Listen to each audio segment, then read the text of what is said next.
ಹಲಸಿನ ಹಣ್ಣನ್ನು ಕಟ್ ಮಾಡಲಿಕ್ಕೆ ನಾವು ಕಟ್ ಮಾಡೋ ಚಾಕು ತುಂಬ ಶಾರ್ಪ್ ಇರಬೇಕು, ತುದಿ ಸ್ವಲ್ಪ ಚೂಪಿದ್ರೆ ಒಳ್ಳೆಯದು. ಸ್ಟವನ್ನು ಆನ್ ಮಾಡಿ ಹಲಸಿನ ಅಂಟಾಗಿರುತ್ತಲ್ಲ ಚಾಕುನ ಅದ್ರ ಮೇಲೆ. ಎಲ್ರಿಗೂ ನಮಸ್ಕಾರ, ನಾನು ಅಂಬಿಕರಾಜ್. ನಿಮ್ಮೆಲ್ರಿಗೂ ನನ್ನ ಈ ಚಾನಲ್ಗೆ ಸ್ವಾಗತ. ಇವತ್ತು ನಾನು ಹಲಸಿನ ಹಣ್ಣನ್ನು ಮನೆಯಲ್ಲಿ ಸುಲಭವಾಗಿ ಕೊಯ್ದು ಬಿಡಿಸೋದನ್ನು ತೋರಿಸ್ತಾ ಇದ್ದೀನಿ. ಇದು ನಮ್ಮ ಮನೆಯಲ್ಲಿರೋ ಹಲಸಿನ ಹಣ್ಣಿನ ಗಿಡ. ಈ ಸಾರಿ ಮೊದಲ ಬಾರಿಗೆ ಹಣ್ಣನ್ನು ಬಿಟ್ಟಿತ್ತು. ಸುಮಾರು 3 ಹಣ್ಣು ಸಿಕ್ಕಿತ್ತು ಈ ಸಾರಿ. ಇದು ಕೊನೆಯ ಹಣ್ಣು. ಇದನ್ನ ಇವತ್ತು ನಾನು ಕಟ್ ಮಾಡಿ ತೊಳೆಗಳನ್ನ ಬಿಡಿಸ್ತಾ ಇದ್ದೀನಿ. ಈ ಕಾಯಿ ಮೇಲೆ ಈ ಮುಳ್ಳೆಲ್ಲ ಸ್ವಲ್ಪ ದಪ್ಪ ಇದ್ದರೆ ಮಾತ್ರ ಬಲ್ತಿರುತ್ತೆ. ಆ ಹಂತದಲ್ಲಿ ಹಣ್ಣನ್ನು ಕೀಳಬೇಕು. ಕಿತ್ತ ಮೇಲೆ ಹಣ್ಣು ಘಮ ಘಮ ಅಂತ ಗಮ್ಲು ಬರೋ ತನಕ ಬಿಟ್ಟರೆ ಅಷ್ಟೇ ಹಣ್ಣಾಗಿರುತ್ತೆ. ಇಲ್ಲ ಮರದಿಂದಲೇ ಕಿತ್ತ ತಕ್ಷಣ ಕಟ್ ಮಾಡಿದರೆ ಕೆಲವು ಸಾರಿ ಕಾಯಿ ಇರುತ್ತೆ. ಇಲ್ಲ ಮರದ ಮೇಲೆ ಹಣ್ಣಾಗಿ ಘಮ ಘಮ ಅಂತಿದ್ರೆ ಮಾತ್ರ ಕಟ್ ಮಾಡಬೇಕು. ಈಗ ನಾನು ಈ ಹಣ್ಣನ್ನು ಮಧ್ಯದಲ್ಲಿ ಕಟ್ ಮಾಡ್ತಾ ಇದ್ದೀನಿ. ಮೊದಲಿಗೆ 2 ಭಾಗ ಮಾಡ್ಕೊತಾ ಇದ್ದೀನಿ. ಹಲಸಿನ ಹಣ್ಣನ್ನು ಕಟ್ ಮಾಡಲಿಕ್ಕೆ ನಾವು ಕಟ್ ಮಾಡೋ ಚಾಕು ತುಂಬ ಶಾರ್ಪ್ ಇರಬೇಕು, ತುದಿ ಸ್ವಲ್ಪ ಚೂಪಿದ್ರೆ ಒಳ್ಳೆಯದು. ಹಲಸಿನ ಹಣ್ಣು ಕಟ್ ಮಾಡಿದಾಗ ಈ ಥರ ಗಮ್ ಥರ ಬರುತ್ತೆ.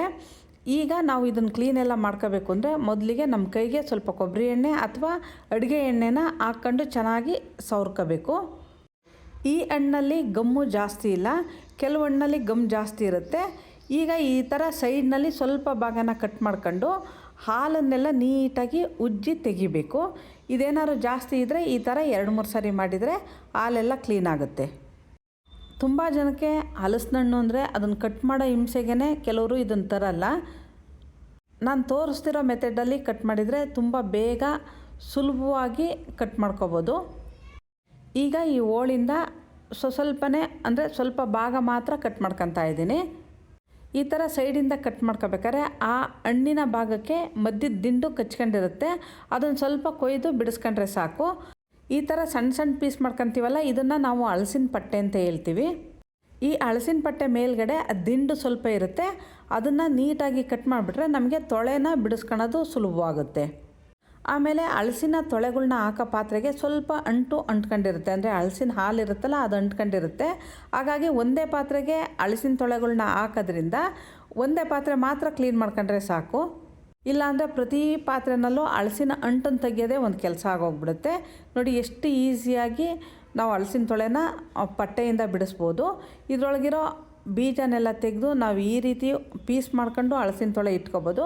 ಅಥವಾ ಇಲ್ಲ ನಮಗೆ ಹಾಗೆ ಉಂಡುಂಡೆನೇ ಹಲಸಿನ ತೊಳೆ ಇರಲಿ ಅಂದರೆ ಹಾಗೇ ಕಟ್ ಮಾಡ್ಕೊಂಡು ತೆಗೆದಿಟ್ಕೋಬೋದು. ಹಲಸಿನ ಹಣ್ಣ ಪೂರ್ತಿ ಈ ಥರ ಪಟ್ಟೆ ಥರ ಕಟ್ ಮಾಡಿ ಆಮೇಲೆ ತೊಳೆ ಬಿಡಿಸಿದ್ರೆ ಒಳ್ಳೆಯದು. ಇಲ್ಲಾಂದರೆ ಏನಾಗುತ್ತೆ, ನಾವು ಹಲಸಿನ ಹಣ್ಣನ್ನು ಕುಯ್ಬೇಕಾದ್ರೆ ಹಲಸಿನ ಹಣ್ಣಿನ ಮೇಲಿನ ಕೊಳೆ ಎಲ್ಲ ಕೈಗೆ ಮೆತ್ಕೊಂಡಿರುತ್ತೆ. ಅದೇ ಕೈನಲ್ಲಿ ತೊಳೆ ಬಿಡಿಸಿದ್ರೆ ತೊಳೆನೂ ಕೊಳೆ ಆಗುತ್ತೆ. ಇಲ್ಲ ಬಿಡಿಸೋರು ಬೇರೆ ಇದ್ದಾರೆ ಅಂದರೆ ನಾವು ಕಟ್ ಮಾಡಿಕೊಟ್ರೆ ಬೇರೆಯವ್ರು ಬಿಡಿಸ್ಕೊಂಡ್ರೆ ಚೆನ್ನಾಗಿರುತ್ತೆ. ಈಗ ಎಲ್ಲ ಹಲಸಿನ ಹಣ್ಣಿನ ತೊಳೆನ ಬಿಡಿಸಾಗಿದೆ. ಈಗ ಕೈನ ಮೊದಲಿಗೆ ಕ್ಲೀನ್ ಮಾಡ್ಕೋಬೇಕು. ಈಗ ಏನು ಮಾಡಬೇಕಪ್ಪ ಅಂದರೆ ಈ ಕೈಯಲ್ಲಿರೋ ಅಂಟನ್ನೆಲ್ಲ ತೆಗಿಲಿಕ್ಕೆ ಇದಕ್ಕೆ ಮತ್ತೆ 1 ಸ್ಪೂನ್ನಷ್ಟು ಎಣ್ಣೆ ಹಾಕ್ಕೊಂಡು ಚೆನ್ನಾಗಿ ಸವರಿ ಸ್ವಲ್ಪ ರಾಗಿ ಹಿಟ್ಟನ್ನು ಕೈ ಮೇಲೆ ಹಾಕ್ಕೊಂಡು ಉಜ್ಕೋಬೇಕು. ನಿಮ್ಮಲ್ಲಿ ರಾಗಿ ಹಿಟ್ಟಿಲ್ಲ ಅಂದರೆ ಗೋಧಿ ಹಿಟ್ಟು, ಅಕ್ಕಿ ಹಿಟ್ಟು, ಜೋಳದ ಹಿಟ್ಟು ಯಾವುದನ್ನಾದ್ರೂ ಉಪಯೋಗಿಸ್ಬೋದು. ಆದರೆ ರಾಗಿ ಹಿಟ್ಟು ಹಾಕಿ ಉಜ್ಕೊಂಡ್ರೆ ಕೈನಲ್ಲಿರೋ ಅಂಟು ಬೇಗ ಕ್ಲೀನ್ ಆಗುತ್ತೆ. ನಾನು ತೋರಿಸಿರೋ ರೀತಿಯೇ ಎಲ್ಲರೂ ಹಲಸಿನ ಹಣ್ಣನ್ನು ಕಟ್ ಮಾಡಿದರೆ ಬೇಗ ಬಿಡಿಸ್ಬೋದು, ತುಂಬ ಈಸಿಯಾಗೂ ಆಗುತ್ತೆ. ಇದಕ್ಕಿಂತ ಸುಲಭ ಮೆಥಡ್ನಲ್ಲಿ ಮಲೆನಾಡು ಕಡೆ ಎಲ್ಲ ಹಲಸಿನ ಹಣ್ಣನ್ನು ಕಟ್ ಮಾಡ್ತಾರೆ. ಮನೆಯಲ್ಲಿರೋ ಚಾಕನ್ನೇ ಉಪಯೋಗಿಸ್ಕೊಂಡು ಸುಲಭವಾಗಿ ಈ ಥರ ಹಲಸಿನ ಹಣ್ಣನ್ನು ಕಟ್ ಮಾಡ್ಬೋದು. ನೀವು ಹಲಸಿನ ಹಣ್ಣು ಏನಾದರೂ ಕಟ್ ಮಾಡೋದು ಕಷ್ಟ ಅಂತಾರು ನಾನು ತೋರಿಸಿರೋ ಮೆಥಡ್ ಉಪಯೋಗಿಸಿ ಕಟ್ ಮಾಡಿ ನೋಡಿ, ತುಂಬ ಈಸಿಯಾಗಿ ಬರುತ್ತೆ. ಈಗ ಚೆನ್ನಾಗಿ ಎಲ್ಲ ಉಜ್ಕೊಂಡ್ಮೇಲೆ ಕೈನಲ್ಲಿರೋ ಅಂಟು ಅಷ್ಟು ಹೋಗಿದೆ. ಈಗ ಒಂದು ಸಾರಿ ಸೋಪ್ ಹಚ್ಕೊಂಡು ತೊಳ್ಕೊಂಬಿಟ್ರೆ ಕೈ ಸ್ವಚ್ಛವಾಗುತ್ತೆ. ಕೈಲಿರೋ ಅಂಟನ್ನೇನೋ ತೆಗೆದೆ, ಆದರೆ ಈಗ ಚಾಕು ಎಲ್ಲ ಅಂಟಾಗಿದೆಯಲ್ಲ ಅದನ್ನು ತೆಗಿಯೋದನ್ನು ನೋಡೋಣ.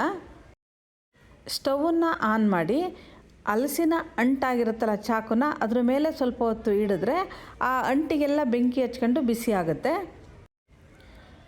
ಈ ಥರ ಸ್ವಲ್ಪ ಹೊತ್ತು ಬಿಸಿ ಮಾಡಿದರೆ ಒಂದು 30-40 ಸೆಕೆಂಡು ಬಿಸಿ ಮಾಡಿದರೆ ಸಾಕು, ಚಾಕು ಎಲ್ಲ ಬಿಸಿ ಆಗುತ್ತೆ. ಆಮೇಲೆ ಒಂದು ವೇಸ್ಟ್ ಪೇಪರ್ ತೊಗೊಂಡು ಇದನ್ನು ಉಜ್ಜಿಬಿಟ್ರೆ ಇದರಲ್ಲಿರೋ ಗಮ್ಮೆಲ್ಲ ಕ್ಲೀನ್ ಆಗುತ್ತೆ.